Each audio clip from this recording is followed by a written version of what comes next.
What's up, guys? My name is Ace, and we finally did it. We won. This morning, we got some huge news from Call of Duty. It looks like the SBMM and Disbanding Lobby era of COD just might be over. In their blog post today, they've confirmed that for matchmaking at launch in Black Ops 7, they will be using the open playlist matchmaking, which is the classic style of matchmaking in Call of Duty, by default in the game.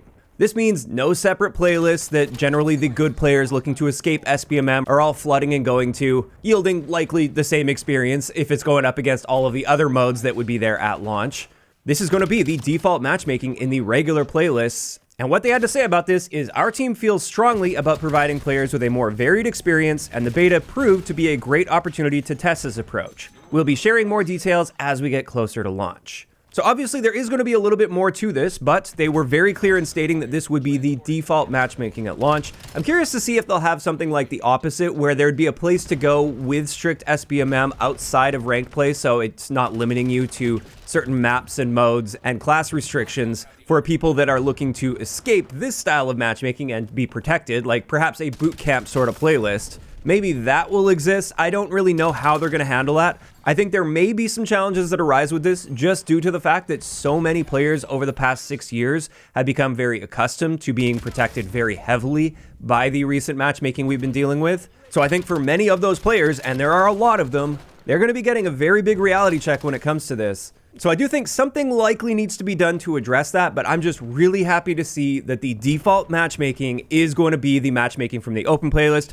which I do want to clarify here. I see so many people spreading this as the no SBMM playlist. It's not zero SBMM. It's the classic style of SBMM in COD where skill is a factor. It's just much lower on the list than it has been over the past 6 years. And it's much more about finding a match quickly with the best connection possible. Now, that's just the first point of really big news we got here. The second one is persistent lobbies will also be returning at launch, and we haven't seen this, at least consistently, since Black Ops 4. There are a few periods here or there throughout the alpha or beta of Cold War. For a short period of time, they did have persistent lobbies active. And some people will say in recent years their lobbies are sticking together as well, but that wouldn't actually happen. What would happen is you would often just immediately rematchmake with the same people. But that is very different from having actual persistent lobbies where everybody in the lobby stays. You have that consistent timer between games where you have time to edit your classes and vote for maps. You end up on the same server, same connection experience, match after match after match as well. That is coming at launch, but again, they did say they have more details to share on this soon, so I'm curious to see if there's some compromises here or if it's just straight up, here's your persistent lobbies, they're coming back. And this is one of the biggest things I've been pushing for, even more so than SBMM. I think this is so important to the experience and is one of the biggest things that we've lost that has largely killed off the in-game community, and we're finally getting it back. I can't wait to see how the game plays with persistent lobbies present. I'm a little disappointed we didn't get a chance to experience this throughout the beta, even if it was just for a portion of the beta. I would have loved to see how that played out, just like we saw with the classic matchmaking, which was an immediate and massive improvement for me. And the good news doesn't end there. Another one of the biggest complaints we've seen over the years is aim assist. And what they had to say here is we've also seen the discussions about rotational aim assist and community questions about how aim assist will be tuned across inputs in Black Ops 7. It's a priority of ours to have a fair and competitive balance across all input devices at launch, and we'll be sharing more about changes coming to aim assist on controller ahead of launch. So changes are coming. We don't know exactly what they are. As much as I personally haven't really been pushing for or advocating for aim assist changes, I'm also not opposed to aim assist changes, and I would likely benefit from a slight nerf to aim assist because it would increase the aiming skill gap. So those that have good aim are just going to perform better, and those with not so great aim are going to end up performing worse. But I think it just really comes down to what they're adjusting, how much they're adjusting it, and how they're going to try to keep things at least reasonably balanced between mouse and keyboard and controller, which I think is an incredibly difficult task, just due to the fact that at their core, they're such different inputs. So it is tricky to get that perfect balance. I think COD is always going to lean at least a little bit in the direction of controller players because controller players make up the vast majority of the Call of Duty player base. Like, it's not even close. And that's even before crossplay was present. COD has always been, or at least since probably COD 4, COD has been a very controller-dominated game. So I doubt they're going to be making really drastic changes here, but they will likely be slightly toning down rotational aim assist. And I'm looking forward to seeing exactly what they end up tuning here. And then finally, they have a little section here about their Ricochet anti-cheat.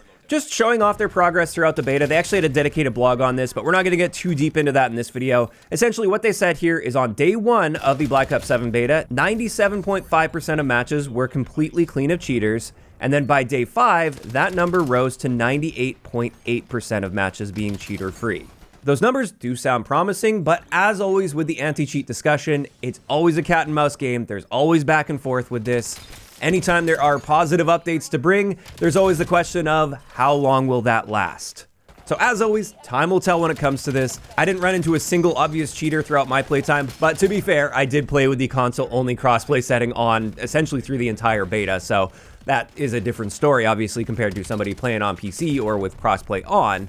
But those are the big 4 main points that they covered in this, and those have been the big 4 complaints with the Call of Duty franchise over the past several years. In fact, it seemed anytime they made any sort of other positive update and I would share the news of that, I'd be met with an overwhelming number of comments just saying, that's all great, but none of that matters because they're not addressing matchmaking, disbanding lobbies, aim assist, or anti-cheat. Like, there would always be some combination of those 4 factors that people would bring up as to why nothing else mattered because those are present. Well, from the looks of it, we're no longer going to have those issues to worry about. Hopefully, obviously we have to see how they implement things. Again, they said they have more details to share about this. Also, there is, of course, the fear that this is what's going to happen at launch, and then if it doesn't work well, maybe they end up reverting to the same systems we've been experiencing over the past several years, because they'll have data that simply shows that they were far better off without it. So I've still got that little bit of skepticism in the back of my mind when it comes to this, due to how things have been handled over the past several years, and I think that is totally fair. I'm also very curious to see, even if it lasts throughout the life cycle of Black Ops 7, what happens the next year with Infinity Ward, the studio that kicked off all of these horrible changes, in my opinion at least, with the franchise. Are we going to be just reverting back to that? Or are they going to be carrying this matchmaking and persistent lobbies forward from now on? Is the era actually over, or is it just a break from it? Time will tell. But at the end of the day, I don't know how anybody could twist this into a net negative, because these are literally the biggest points we've been hammering on for, in some cases here, 6 years now with Call of Duty. Would it have been nice for them to address these much sooner, before having a ton of pressure put on by another franchise like Battlefield? Absolutely. I wish they would have done this years ago. Or in the case of persistent lobbies and matchmaking, for instance, I wish they never would have changed those to begin with. At the end of the day, though, they are finally making these changes. I'm now really excited for the launch of Black Ops 7 because the game itself actually suits me quite well, and I've got my final review video coming out later today. I still have some bits of feedback to provide, of course. I'm not saying the game's now perfect because of these things, but as I said, these points often overshadowed any sort of other positive things that were going on with the game. But now that it looks like these complaints are going to be just gone, we can actually start focusing on the little details while just enjoying the game in general, at least many of us. But that's pretty much it. I just wanted to make sure I was sharing this news as quickly as possible for you guys. One big thing I want to say here is thank you, Battlefield. While I do think it was eventually inevitable that some of these changes would have to be made for the franchise, especially with the increased burnout we've been seeing from many of the longtime dedicated Call of Duty fans, there's no doubt in my mind that Battlefield was really the catalyst that pushed them to do this now. And by the way, I'm still really looking forward to Battlefield, still going to be diving deep into Battlefield content on this channel for the next month or so.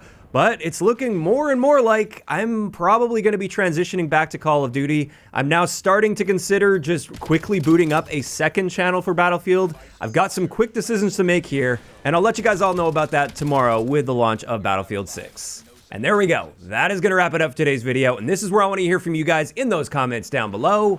How are you feeling about the big news that we got today when it comes to matchmaking, disbanding lobbies, aim assist, as well as anti-cheat?